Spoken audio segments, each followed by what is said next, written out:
Oke, halo semuanya. Hari ini yuk kita jalan-jalan bareng keliling Indonesia. Kita akan cicipi dan lihat langsung betapa luar biasanya kekayaan budaya yang ada di negara kita. Siap-siap ya, karena ini bakal seru banget. 38. Coba deh, bayangin. 38. Itu bukan angka yang main-main loh. Itulah jumlah provinsi di Indonesia sekarang ini. Masing-masing punya ciri khasnya sendiri, punya rasanya sendiri, punya warnanya sendiri. Skala keragamannya, wah bener-bener bikin takjub. Nah, ini nih pertanyaan besarnya. Gimana caranya satu negara bisa jadi rumah buat begitu banyak identitas yang unik, tapi tetap bisa bersatu? Jawabannya itu ada di dua pilar utama budayanya, yang sekarang akan kita bedah bareng-bareng. Oke, kita mulai perjalanan kita dari tempat yang paling kita kenal, meja makan. Soalnya salah satu cara terbaik buat kenal sama sebuah budaya, ya lewat makanannya. Yuk kita mulai dari dua konsep penting yang bakal jadi panduan kita. Jadi gini, ini tuh lebih dari sekedar makanan. Ini tuh semacam sejarah yang bisa kita makan. Resep-resep yang diwariskan turun-temurun, dari nenek ke ibu ke kita. Ada rasa kebersamaan di setiap suapannya. Setiap masakan itu punya cerita sendiri tentang daerah dan orang-orangnya. Terus, di sisi lain, kita punya seni budaya. Nah, ini adalah ekspresi jiwa dari sebuah daerah. Lewat tarian, musik, kerajinan tangan, sebuah komunitas tuh nunjukin siapa mereka, apa yang penting buat mereka, dan gimana cara mereka melihat dunia. Keren ya? Siap? Perjalanan kita mulai ya. Dari ujung barat Nusantara, yaitu Pulau Sumatera dan Jawa. Wilayah ini tuh rumah bagi beberapa budaya paling tua dan paling berpengaruh di Indonesia. Bisa dibilang, banyak fondasi kuliner dan seni bangsa kita itu lahir di sini. Coba lihat deh tabel ini. Bener-bener nunjukin betapa beragamnya wilayah barat ini. Kita punya rendang, ya kan? Daging yang dimasak berjam-jam pakai rempah yang kaya banget. Geser ke Jakarta, ada kerak telur, jajanan gurih yang khas banget. Terus tentu saja gudeg dari Jawa Tengah, nangka muda yang manis, yang pasangannya seni legendaris wayang kulit. 3 contoh ini aja udah beda banget kan? Biar lebih kebayang lagi bedanya, coba kita bandingin deh rendang dari Sumatera Barat sama karedok dari Jawa Barat.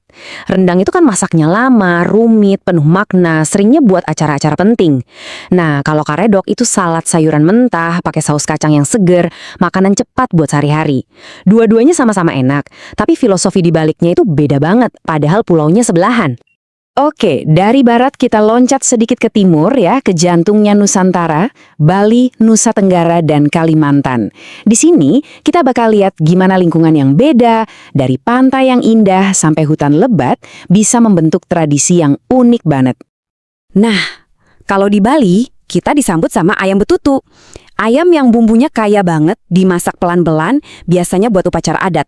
Pasangannya, tari kecak yang udah mendunia itu. Terus, kita geser ke Nusa Tenggara Timur, bahan utamanya beda lagi. Di sana ada jagung bose, bubur jagung sama kacang-kacangan yang nunjukin kondisi tanah di sana yang lebih kering.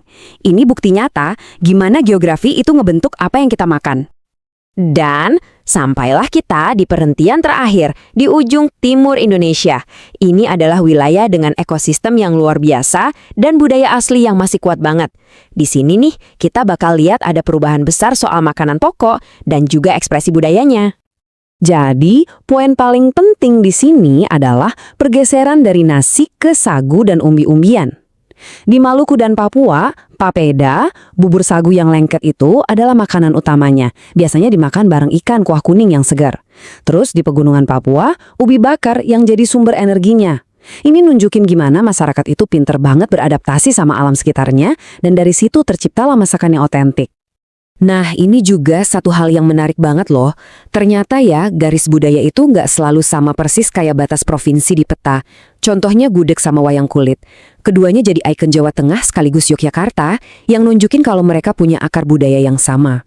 Begitu juga papeda, yang jadi benang merah yang nyatuin berbagai provinsi di Indonesia Timur, jadi ada identitas regional yang lebih besar dari sekedar batas administrasi.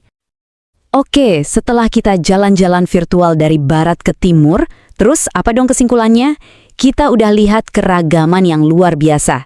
Sekarang, yuk kita tarik benang merah dari semua ini.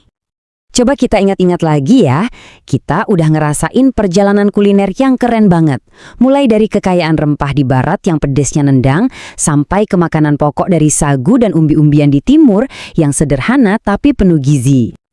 Dan gak cuma makanan kan? Dari sisi seninya juga sama luasnya. Dari pertunjukan wayang kulit yang dalam banget maknanya di Jawa, sampai tarian perang yang energik dan penuh semangat di Kepulauan Timur. Nah, semua perbedaan yang indah ini ngebawa kita ke satu kalimat sakti yang jadi jiwa bangsa ini. Bhinneka Tunggal Ika. Semboyan negara kita ini, yang artinya berbeda-beda tetapi tetap satu, bukan cuma slogan loh, tapi ini adalah kenyataan yang hidup, yang bisa kita lihat di setiap makanan, setiap tarian, di ke-38 provinsi. Inilah jawaban dari pertanyaan kita di awal tadi. Dan perjalanan ini akhirnya ninggalin kita sama satu pertanyaan penting untuk direnungkan bareng-bareng. Semua harta karun keragaman ini kan gak ternilai harganya. Jadi, gimana ya caranya kita memastikan kalau rendang dan papeda, wayang kulit dan tariospan, itu semua terus hidup, bukan cuma jadi cerita sejarah, tapi jadi identitas yang terus bernapas buat generasi-generasi yang akan datang. Nah, itu tantangan sekaligus harapan terbesar kita untuk Indonesia.